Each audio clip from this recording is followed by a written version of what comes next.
There are a few mindset patterns that keep you as a B2B agency owner, consultant, or business coach at below $10,000 a month. If you don't get rid of them, you'll be doomed to stay at that level forever. You will never build any meaningful wealth. You will be always at the mercy of any government that happens to be ruling over you because you cannot afford to emigrate, and you'll constantly have to penny pinch so that you don't die in abject poverty and don't get buried in a mass pauper grave. So it's a good idea to revisit some of those beliefs that might be holding you back from reaching multiple 6 or even 7 figures. And in no particular order, here they are. Number 1, what am I doing wrong? On the surface, this looks like the right approach because at least you're not blaming others. You're correctly blaming yourself. However, this question has 2 flavors to it, and people massively overuse one of those flavors. Flavor 1 is the good one. It's the objective, dispassionate view. Genuine curiosity about what I am doing wrong so that I can stop doing it. Flavor 2 is the woe is me kind of melodrama. It is rooted, believe it or not, in narcissism. In the book, The Subtle Art of Not Giving a Fuck, Mark Manson argues that thinking less of yourself is just as narcissistic as believing that you are God's gift to the world. Both are extremes that people adopt in their search for having a special status. If you cannot stand out as a true unique genius, which of course by definition very few of us can do, then there's a strong tendency, especially in our culture, to go right to the other extreme and to position yourself as somehow uniquely inept, that your situation is so special that you cannot possibly succeed. The narrative goes, I'm doing all the right things and yet I'm still failing. It's probably because I'm uniquely inept and useless. And that's how many of us can actually feed our unique narcissistic impulse to believe that we're such a special snowflake that we are completely irredeemable. And I admit that there were hints of that in my own life. This question, I asked it to myself several times. And that is because we are pretty average in our usefulness. And getting beyond average, it takes a lot of hard work. And that hard work, our mind is trying to prevent by concocting the story that we are uniquely flawed and useless. That's how much we're trying to be special. This worldview is actually an even worse form of narcissism because on top of being pretty insufferable, it also drags everybody around you down. If at least you were a positive narcissist like Andrew Tate or Donald Trump, at least these guys make a lot of money and so they're able to lift those around them up economically. And so when most people ask themselves the question, what am I doing wrong that it's not working out? What they are trying to do is their mind is trying to convince them that they are uniquely inept. They're doing the equivalent of a hero in a telenovela who goes like, oh, the weight of the world on my shoulders, right? This kind of useless, stupid drama, instead of having genuine curiosity about what is it that they have to be doing.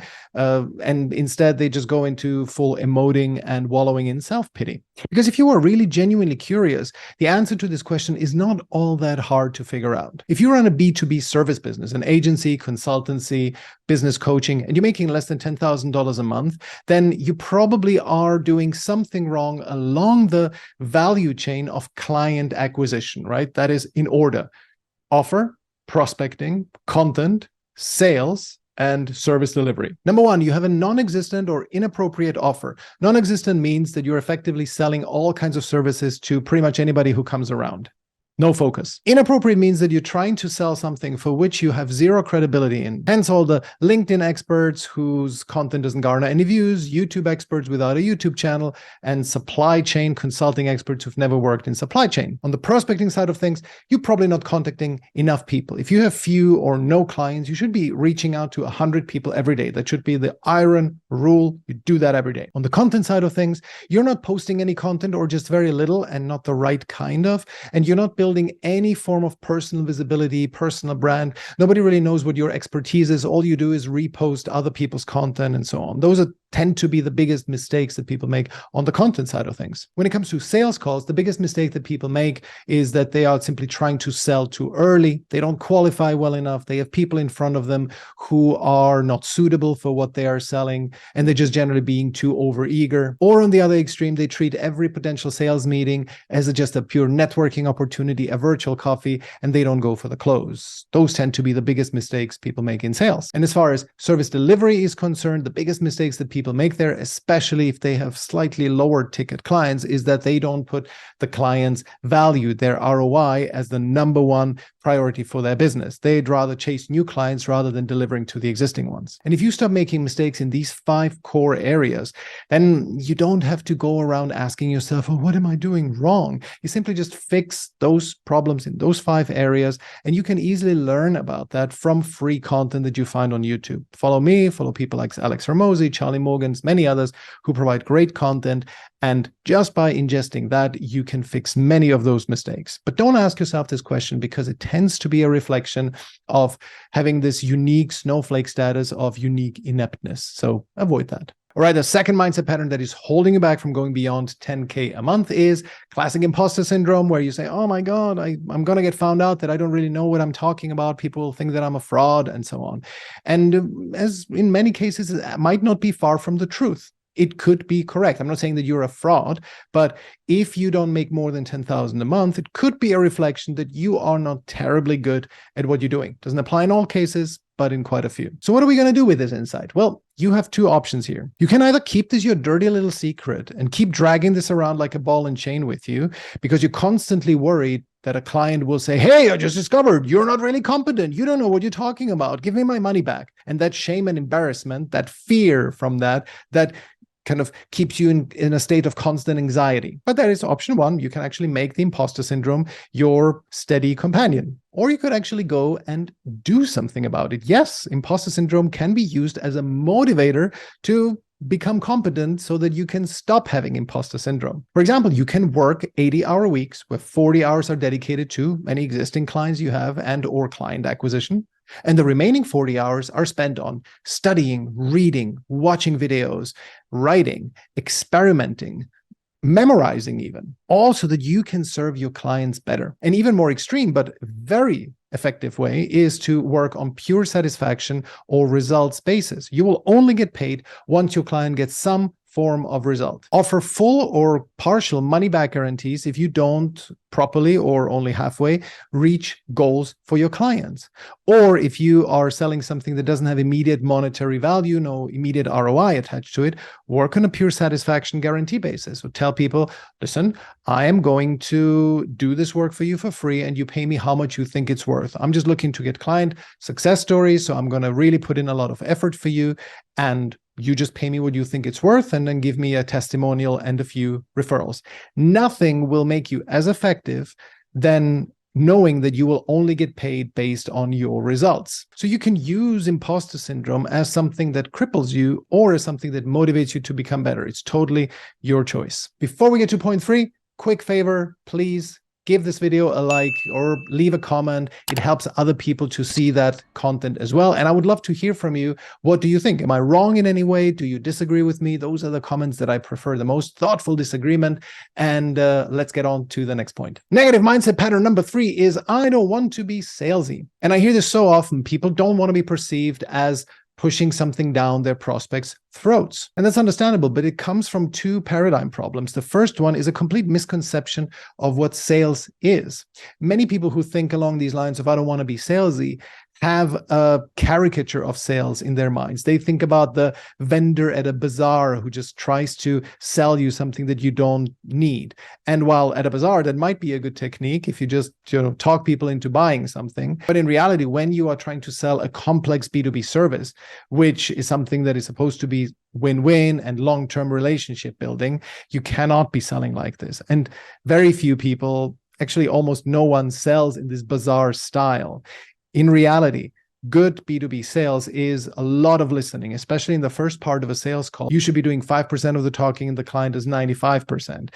Very, very carefully listening to what their problem is so that you can then tailor a solution, the second half of the call, to them. And that's why if you have understood what sales is and how it works in a B2B context, then you will not have this fear of being salesy, because you simply are there and offering your help, listening, and then giving a diagnosis of, hey, maybe we could help you. And the other paradigm problem here in this context of, oh, I don't want to be salesy, is even more insidious, because it is all about lack of competence and unwillingness to develop it. I know it sounds a little bit controversial, but hear me out. Look, if you were truly world-class at what you do, you would not have a problem going around and offering this service to people. You can argue, well, then people would just come to me. I would not have to go out I would not have to approach them proactively. That might be true, but imagine this thought experiment. Let's say you would be bitten by a radioactive spider, and then when you lay your hands on people, then you can heal Alzheimer's, right? Imagine that you just have this skill. And would you not want to really go out there and help as many people as you can? Because you know this is the cure to Alzheimer's, for God's sake. You would do that. You would actively seek out to reach as many people as possible. And so if you can imagine this, then can you not imagine that you could become so good at your craft, you become so good at what you do, that you would actively want to reach as many people as possible because you're passionate about your domain of expertise and want to benefit as many people as possible? The cure to the fear of salesiness is, first of all, understand what sales truly is and how to run a good sales call. And secondly, to be willing and eager to improve and become world-class at what you do. And the destructive mindset pattern number 4 is, I only want to work with big whale clients. I don't want to work with SMEs. I want to work with big corporate. That might not sound like a mindset problem, but deep down it actually is. It's really interesting. Why do so many consultants and even agency owners want to work with those big whale clients rather than with SMEs? Well, of course, on the one hand, it's understandable because big whale clients tend to pay more. The basket size per client is way bigger than with an SME. However, there's a second reason, and it's a problematic one. And that is, in a big corporate client, you can hide. You don't have to prove ROI. Once you are on the list of vendors, especially even if you talk about government, right? If you are on a list of vendors to a huge corporate or to a government agency, you are effectively at the trough. And for a very long time, you might not have to show any ROI. It's just like with any job in these organizations. As we have seen with Twitter, where Elon Musk has fired 80% of the company, and the company is doing pretty well, and the product is improving, and it's becoming quite more and more popular. We can see that a company can run on quite a skeletal staff. And so I would argue that a big majority of jobs in the average company are pretty bullshit jobs. And similarly, if you are an agency, if you are some kind of service provider to a big corporate, not saying that you provide a bullshit job, but you could. There is a temptation, and I actually spoke recently to somebody who said that how great it was to have a whale client, but the whale client now disappeared. That's why they were talking to me. And that, of course, is a problem. Because once you have been working for a long time with a whale client who did not question the ROI that you were bringing or the lack thereof, once you lose that client, then you're in deep trouble because your ROI generating muscle has atrophied, as has your sales muscle. You didn't need to go out there to get new business. And so you don't really know how to sell to strangers, and you are not really focused. You don't have a company culture that is focused on delivering ROI. Whereas if you were to work with SMEs, small companies, maybe even solopreneurs, oh boy, they are looking at that ROI. For them, it's really important that you deliver value. And I argue that this is a mindset problem because the reason why you're trying to avoid showing ROI is because you don't, again, want to develop deep expertise in your subject matter. You are not passionate enough about your subject, because if you were, you would want to actually show ROI. If you're a great tennis player, you don't want to just be playing in the backyard and hitting the ball against the wall. You want to be out there and prove that you are good. Similarly, if you're a world-class consultant or B2B agency owner, you want to work with as many people as possible, or with a company where you show the ROI, because you want to be able to write on your flag, hey, this is what I accomplished by working with this company. And so if you are not focused on that, chances are that you don't feel the strong sense of urgency towards developing yourself and becoming world-class at what you do. Whereas if you're mediocre, I think the temptation would be very strong to run and hide under the wings of a big whale company, or whatever, fins of a big whale company, or to just be close to something big so that you can kind of swim along with it in its wake. Now, of course, I'm not saying that everybody who's trying to work with big companies is like that. Of course, I have several clients who work with big companies. And however, the connecting element between them is that they make way more than $10,000 a month. Those who work with big companies tend to make anywhere between 300, as solopreneurs, earners anywhere between 300,000 and $1 million a month. It's the consultants that serve big companies but still make less than 10K that are at the biggest risk of this. And so the solution for this dangerous mindset pattern is work on your expertise. Seek to become the 0.01% in the world at what you do. Work on delivering true value, real ROI to your clients, and to do that fast. If right now, on average, you deliver ROI within 6 months, well, look for ways how you can cut that down to 3 months. And if you focus on that, you will not really care whether you're working with SMEs or corporates. You will just work with those people who can manifest the greatest ROI. You will work with anyone where you can deliver great results, whether that's in a big company or small. And of course, the best side effect of this will be that you will be able to pick and choose your clients, and that indeed that promised land of where people just come to you will become true. So we've seen the connective tissue between all of those 4 negative mindset patterns is that it's all about avoiding wanting to do the work, wanting to do the real hard work of improving your skills, learning new things, adding new skills to your area of expertise, and going really deep on your existing expertise. This is what people pay you for. Most people, when they are under $10,000 a month, it's mostly a manifestation of, indeed, they are not putting enough value into the world so that they would be able to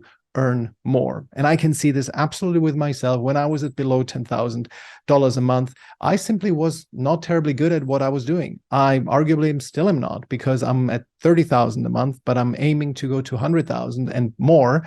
And this is a journey of simply improving my competence in all aspects of my business, in execution, in sales, in prospecting, in content.